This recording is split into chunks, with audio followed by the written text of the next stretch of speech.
মৃত্যুকে জয় করে চিকিৎসককে ভগবান স্বরূপ প্রণাম জানালেন বধূ। দীর্ঘ প্রায় 15 দিনে জীবন যুদ্ধে লড়াই, একেবারে যমরাজের দরজার সম্মুখ থেকে ফিরে আসা, অবশেষে মৃত্যুকে জয় করে দ্বিতীয় জীবন লাভ করে চিকিৎসককে ধন্যবাদ জানাতে হাজির হয়েছিলেন জনৈক এক গৃহবধূ।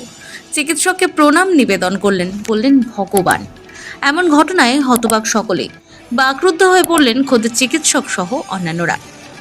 জানা গিয়েছে, বারুইপুর থানার অন্তর্গত বৃন্দাখালী পঞ্চায়েতের দমদমা গ্রামের বধূ বৃহস্পতি নস্কর গত প্রায় 17 দিন আগে বাগানে কাজ করার সময় তার ডান পায়ে একটি বিষধর চন্দ্রবোরা সাপ কামড় দেয়।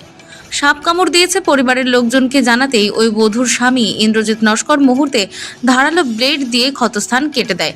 রক্তক্ষরণ হতে থাকে। পরে কোষে বাঁধন দিয়ে চিকিৎসার জন্য ক্যানিং মহকুমা হাসপাতালে নিয়ে যায়। শুরু হয় চিকিৎসা। পরের দিন ওই বধূর শারীরিক অবস্থার অবনতি হয়। এমনকি তার পরিবারের সদস্যরা জানিয়েছেন বৃহস্পতি নস্কর আর বেঁচে নেই, শুধুমাত্র চিকিৎসকের মুখ থেকে মৃত ঘোষণার অপেক্ষায়। এমন ঘটনার পর ক্যানিং মহকুমা হাসপাতালের সর্প বিশেষজ্ঞ চিকিৎসক ওই বধূর পুনরায় চিকিৎসা শুরু করেন। দীর্ঘ প্রায় 40 মিনিট চিকিৎসক, নার্স ও হাসপাতালের অন্যান্য কর্মীরা পাম্প করেন। বধূ চোখ মেলে চিকিৎসায় সাড়া দিতেই দীর্ঘ এক পক্ষকাল চিকিৎসার পর সুস্থ হয়ে হাসপাতাল থেকে ছুটি নিয়ে বাড়িতে ফেরেন বধূ। হাসি ফোটে নস্কর পরিবারের মধ্যে। এমন ঘটনার পর ছেলে বিদ্যুৎ নস্করকে সাথে নিয়ে বৃহস্পতি নস্কর বুধবার সন্ধ্যায় হাজির হয়েছিলেন ক্যানিং মহকুমা হাসপাতালে। সর্প বিশেষজ্ঞ চিকিৎসক ডক্টর সমরেন্দ্রনাথ রায়ের সাথে কথা বলে প্রণাম নিবেদন করেন।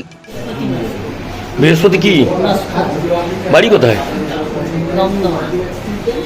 দমদমা। কি হয়েছিল? কি চাষ? আচ্ছা,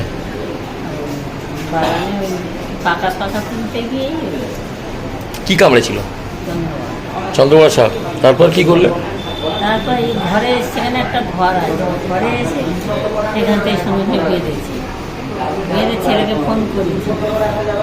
তারপর ওখান বাবা ওখানে কেটে দিয়েছে। ওখানে কেটে দিয়েছিল? কেটে দিয়ে আমি বলি, কেটে দিয়ে রক্ত বের করে দিয়েছিল? আমি বলি চলো এবার রাস্তা আমাকে নিয়ে চলো। সে দেখানি সেখান থেকে আমার হাত দিয়ে তারপরে দীর্ঘ 15 দিন পর সুস্থ হয়ে বাড়ি গিয়েছে, বলছে ডাক্তার ভগবান। কি বলবেন? না না, ডাক্তার ভগবান না, আমাদের কাজ এটা আমরা করি। বিশেষ করে সাপে কামড়ের রোগীর চিকিৎসা করতে ভালো লাগে। ওকে সঠিক সময় ও হাসপাতালে এসেছিল এবং চিকিৎসার যে পরম্পরা বা আমাদের ক্যানিং হাসপাতালে একটা নিজস্ব ধারণা আছে, সেইভাবে চিকিৎসা হয়েছে, চিকিৎসায় সাড়া দিয়েছে।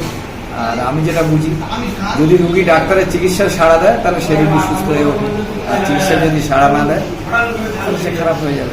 যেদিন সাপে কামড়েছিল সেদিন কিন্তু তারপর সুস্থ হয়েছিল, কিন্তু হঠাৎ করে আবার তারপরের দিন অসুস্থ হয়ে পড়ে। একটা হঠাৎ করে একটা ভেসিভেগাল হয়, উইদিন সেকেন্ড আমাদের ডাকে, আমরা যাই।